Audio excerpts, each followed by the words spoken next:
Hi, my name is Arsalan from Group 1 of Section 0A. We are doing a presentation of our project designing a smart home automation with IoT on Cisco Packet Tracer tool.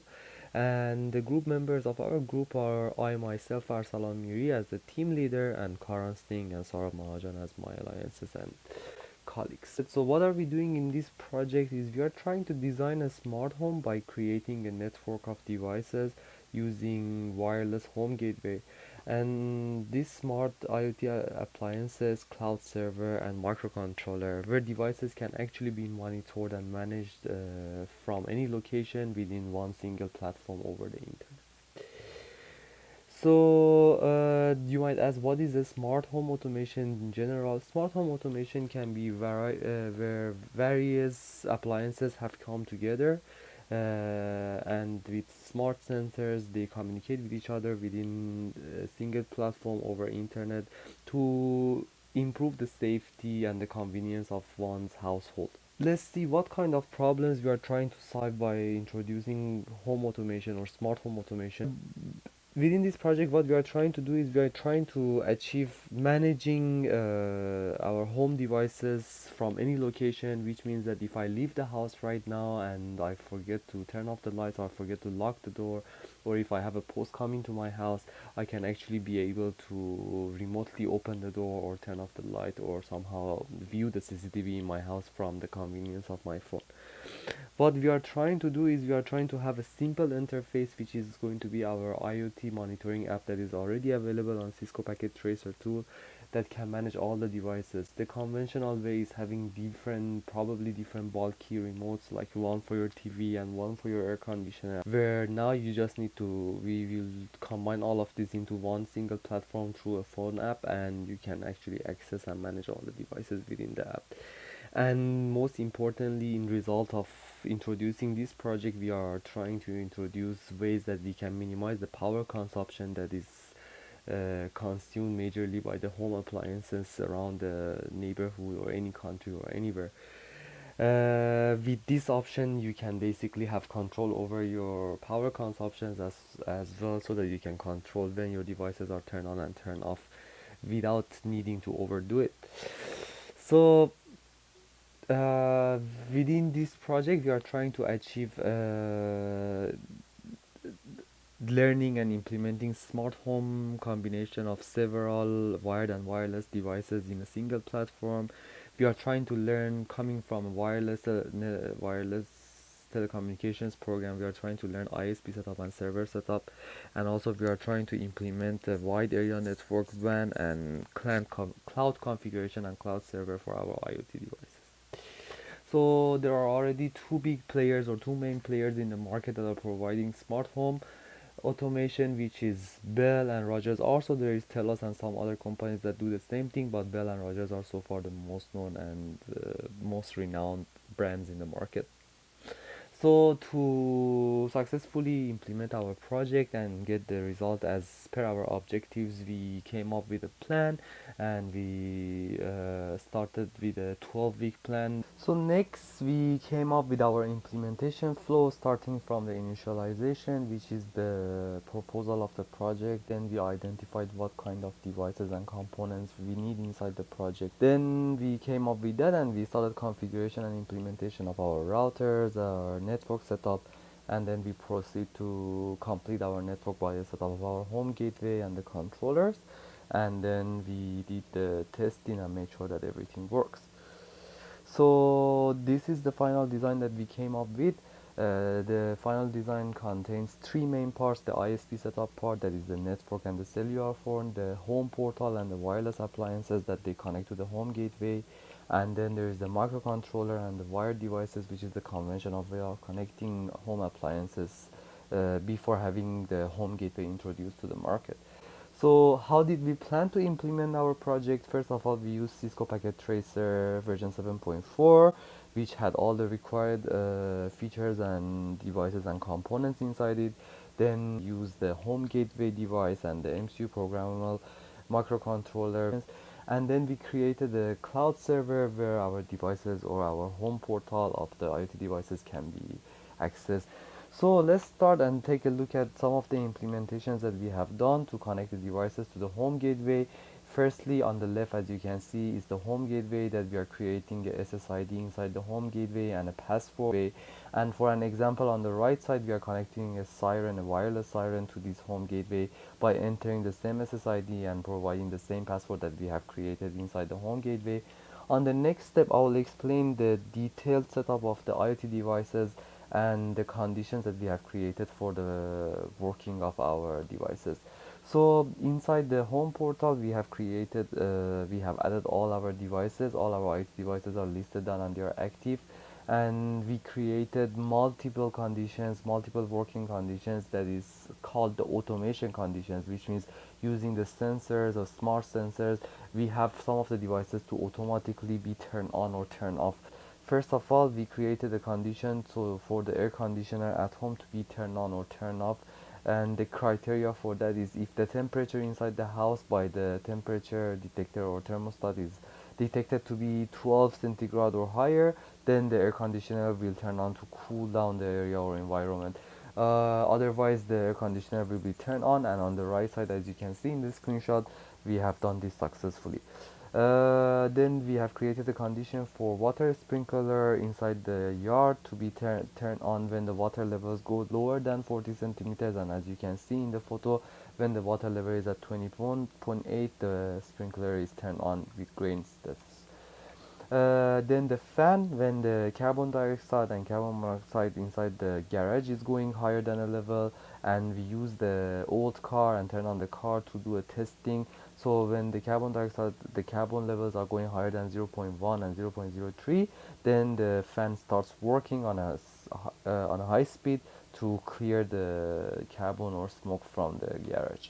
On the next step, what we did was we created a motion detection condition where when the motion is detected, the light will be turned on high, automatically is on dim, and also the webcam will be turned on as a CCTV to monitor the area. Next, we created a fire system.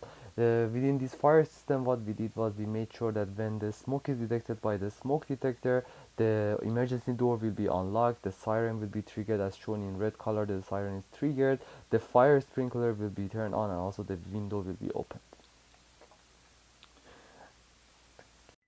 Hi, today I'm gonna explain about microcontroller. What is microcontroller board? There are two types of microcontroller board that are there in packet tracer. One is MCU and another one is SBC. What is MCU? MCU is a board that has six digital input output ports, four analog input output ports. It has USB port, it has fast Ethernet port as well. Because we have a programming environment in this, we can make everything work with programming. And next, I'm going to show you the topology of the microcontroller and the devices that are connected to the microcontroller.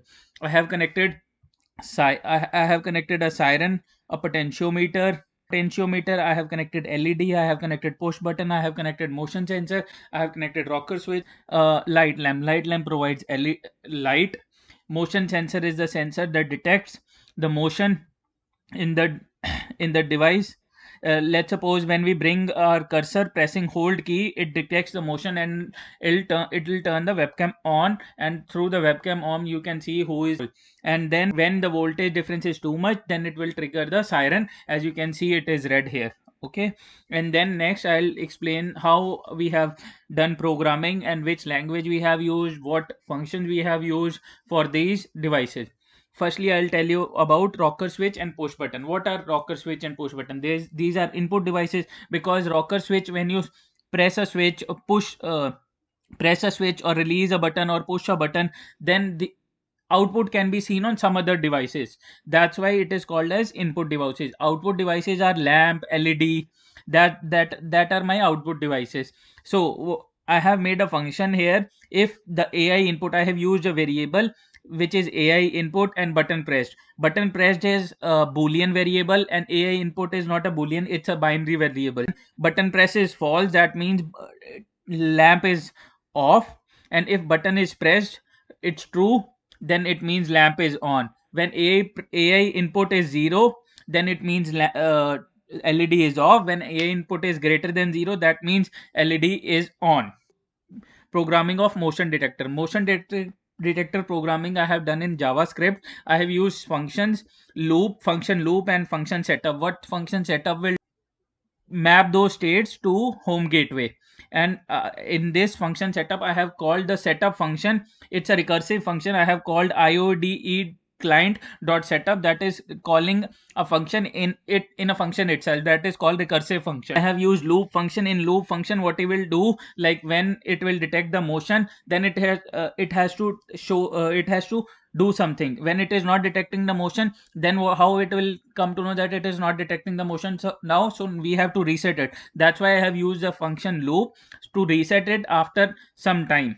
And that's the function of that's the function of loop function. I have used variable empty, that is a boolean variable. I have used motion variable that reads the digital value. That digital read is a inbuilt function that reads the value when motion is detected. And its parameters are the input port that goes to microcontroller. And I have used print command to verify and to debug whether the program is working or not. And in this we have used a motion. If motion every time if motion is detected, they will give a particular number. That so if motion is detected, that means motion variable, that digital read function read a motion. It will assign a value to motion. That value we can say as 1023. Then that means I'll change the variable bool value of empty, and that will change it to true. And if it is not detected, then change it to false. This means when empty is true, that means motion is detected. When empty is false, that means motion. And then I'll show you programming for potentiometer and siren. This is done using Python. It In this, what it detects is when the voltage variation is too much, then it will trigger the siren. As you can see here, the siren is red in color. It is triggered. It will trigger the siren on when there is a huge voltage difference, and which will save the devices from getting damaged. And in this I have used a input hand firstly I have used an event detector. What is event detector? That if there is something happening, it will detect and work according to that. And there are two parameters for this function, for this event detector. One is a0, that is default value of what is the value of potentiometer, like is it 512, it is 255. It might it you can edit it as well, but by default it is 512. If it is more than 512, that means it's threatening. It will trigger the siren. And then the other parameter is input handler potent. Input handler potent is a function. I have defined the function input handler potent. And I have used a variable called value, and I have assigned it has been assigned a predefined function analog read that will read the value that a0 is giving them. And if the analog a0 value is greater than 512, then that means it is going to trigger the alarm. If I'm creating a cell network and a ISP network. The idea of implementing this network is to connect the IoT devices remotely. So from the smartphone, we can connect to our IoT devices which are present at home, and we can also do any of the tasks like daily chores in our houses, such as watering our plants and system like lights on and off, and turning on the irrigation water pump, etc. Also, utilizing the packet tracer software as a simulation tool, we can actually make a real-time scenario. Based on that scenario, we can control our IoT devices from our smartphone, and we can actually demonstrate in a video. So it is all clear how to do this and how we gonna control our IoT devices from smartphone. And how it works: simply it starts from a cell tower. Cell tower connects to the smartphone with a 3G or 2G connection. And after the cell tower, there is a central office which is connected to the ISP. So the working of central office is to give the au- authorization, like it authenticates the cell phone and connects it to internet. So it will get the internet from ISP also, and we can also do our normal things like voice calling and everything from the cell tower. Another thing we can see here is that the ISP is also connected to the cloud network. This is where we get internet to our home. So ISP is providing internet services both to the home and to the cell tower. So what is the importance of ISP? Basically, ISP is the backbone in our network. How? As to connect our home gateway, we need a connection. So ISP is providing a connection to our home through wide area network to a cable modem which is present in our home. From modem, it is connected to the home gateway. The home gateway can also be accessed from home using a laptop, or we can access it through smartphone. By using smartphone, we have to open an app which is present in Cisco software also, Packet Tracer. This IoT monitor app, we can use this. So the arrows here are illustrating the way where the signal goes from smartphone and vice versa. So in the smartphone, we can actually type in the IP address of our home gateway. After that, we have to sign in our IoT devices. So home gateway here is assigning IP addresses to all the IoT devices which are connected to it. So using smartphone, it in real time, it connects to the home gateway, and from home gateway it can access all the IoT devices which are connected and registered on the home gateway. This is how we're gonna control our IoT devices at home remotely from a smartphone. So there are several advantages of using this network because we can control our IoT devices from anywhere. Let's take an example, like someone is going for job. He have to go from Monday to Friday every day at 9. So he went out. After 9 p.m. he just remembered that he forget to turn off the irrigation for plants. So he don't have to go there back to the home to turn off the devices. He can just open his app in the smartphone and he'll remotely turn off the irrigation pump from there. So it will save time. It will eventually saves the cost. So if he have to go back, he have to go from public transit or his car. So he'll have to pay somewhat for gas or for the public transit, which is saved. Also, it saves his time. Another thing is we can take a look if there are kids, we can see that what they are doing. We can also control our CCTVs, also control our door locks. Anything can be controlled which is internet accessible through home gateway and smartphone remotely. That's all. That was my part. Okay, thank you. So at this point, we want to conclude the results of this project. Since we were taking advantage of using the Cisco Packet Tracer tool, we were able to plan and design well with having access to all the components that we needed to achieve the objectives that we have set for this project. Hence, we were successfully able to design an automated home with IoT devices and a programmable controller and a gateway that works fine and collaboratively together. And we learned how to program the programmable controller because Cisco Packet Tracer was providing us with a programming environment that we could use Python or other language.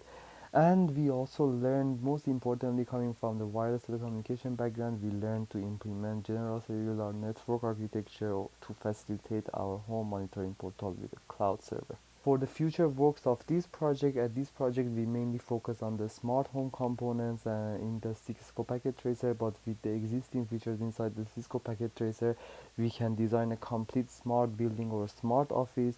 And then next what we can do is we can even expand this design to a smart city, or we can combine them together. Thank you for listening, and that's the end for our project presentation.